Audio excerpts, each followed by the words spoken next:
అబద్ధాలు చెప్పడంలో, తప్పుడు ప్రచారం చేయడంలో చంద్రబాబు నాయుడుకు మించినోళ్ళు ఎవరూ లేరని నిన్న చంద్రబాబు నాయుడు మాట్లాడిన మాటల ద్వారా క్లియర్గా అర్థమవుతా ఉంది. ఎందుకంటున్నానంటే, జగన్మోహన్ రెడ్డి 40,000 ఎకరాలు అమరావతి కోసం తీసుకోండి, నాకు అభ్యంతరం లేదు అని చెప్పాడట. మరి అసెంబ్లీలో జగన్మోహన్ రెడ్డి ఏం మాట్లాడాడో అది కూడా నువ్వు నీతివంతుడైతే, నిజాయితీపరుడైతే చెప్పాలి కదా చంద్రబాబు నాయుడు గారు.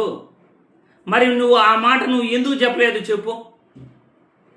అమరావతి రాజధాని కోసం జగన్మోహన్ రెడ్డి మాట్లాడా, లేకపోతే ఏపీ రాజధాని కోసం 40,000 ఎకరాలు తీసుకోమని చెప్పేసి జగన్మోహన్ రెడ్డి మాట్లాడా? అసెంబ్లీలో జగన్మోహన్ రెడ్డి ఏమన్నాడంటే, మీరు రాజధాని ఎక్కడైనా కట్టుకోండి, 30,000 ఎకరాలకు మించి ప్రభుత్వ భూముల్లో రాజధాని మీరు ఎక్కడ కట్టుకున్నా, అది అమరావతిలో అయినా సరే ఇంకో చోటైనా సరే నాకు అభ్యంతరం లేదు. ప్రభుత్వ భూముల్లోనే రాజధాని కట్టాలి. ప్రైవేటు భూములు తీసుకుంటే నేను అందుకు ససేమిరా ఒప్పుకోను. ప్రైవేటు భూముల్లో రాజధాని సేకరిస్తానంటే నేను ఒప్పుకోను.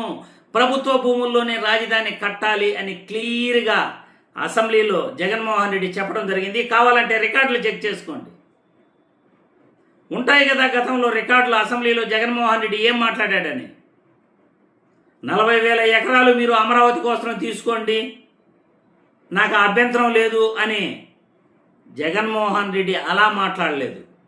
ప్రభుత్వ భూముల్లో 30,000 ఎకరాలకు మించి ఎక్కడైనా మీరు రాజధాని కట్టండి, అది అమరావతి అయినా సరే ఇంకెక్కడైనా సరే నాకు అభ్యంతరం లేదు అని క్లియర్గా చెప్పిన మాటల్ని తప్పుడు ప్రచారం చేస్తూ, ఆ రోజు జగన్మోహన్ రెడ్డి ఒప్పుకున్నాడు, ఈరోజు ఒప్పుకోలేదు అంటూ మాట్లాడుతున్నారే. ఆ రోజు ప్రైవేటు భూములు తీసుకోమని, రైతుల భూములు తీసుకోమని జగన్మోహన్ రెడ్డి చెప్పాడా?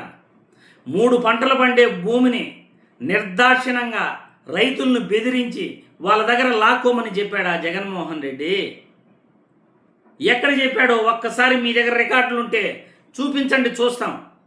ఆంధ్రప్రదేశ్ రాష్ట్రానికి ఆ రికార్డులు చూపించండి. జగన్మోహన్ రెడ్డి ఎక్కడైనా మాట్లాడిన మాటలు ఉంటే.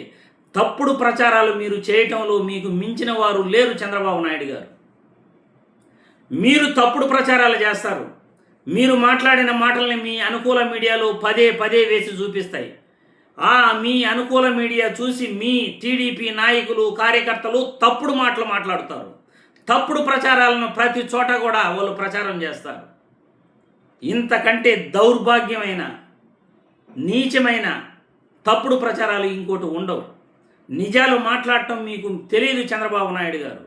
అబద్ధాలను మీకు ఇష్టం వచ్చినట్లు, మీకు అనుగుణంగా మీరు గొప్పగా ప్రచారం చేసుకుంటారు.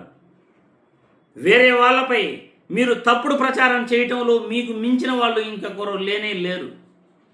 ఈ భూమిపైన నేనే ముఖ్యమంత్రిగా ఉండాలి, శిలాశాసనం రాసుకుంటారు మీరు. కానీ ప్రజలకు మీరు మంచి చేయరు.